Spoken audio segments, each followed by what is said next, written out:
रसीला music presents. हमरा संग चल घूमे बाजार मजा दिलैबो तोरा ई बार। हमरा संग चल घूमे बाजार मजा दिलैबो तोरा ई बार। गोल गोल गप्पा तोरा खिलैबो, गोल गोल गप्पा तोरा खिलैबो। खइहे के खापा खो ओकर बाद टप टप टप टप टप टप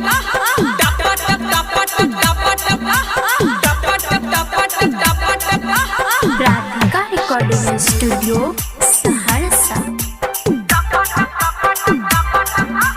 डीजे विकास मटियार कला सीतामढ़ी।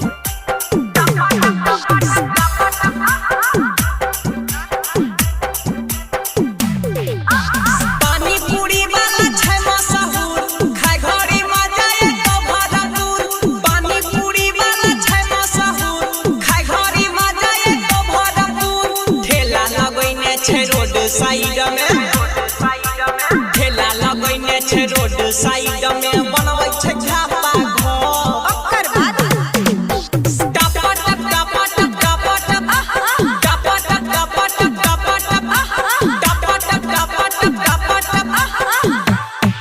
रसीला म्यूजिक प्रेजेंट्स।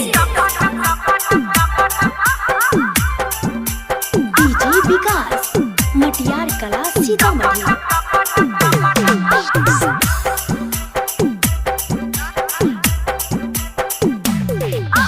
जे छौरी गोलगप्पा खलकै गे बॉडी गजब के बने लगै गे। जे छौरी गोलगप्पा खलकै गे बॉडी गजब के बने लगै गे। राइटर सरवन ठेला लागल कै, राइटर सरवन ठेला लागल कै। खिलै तो प्रिंस का पाको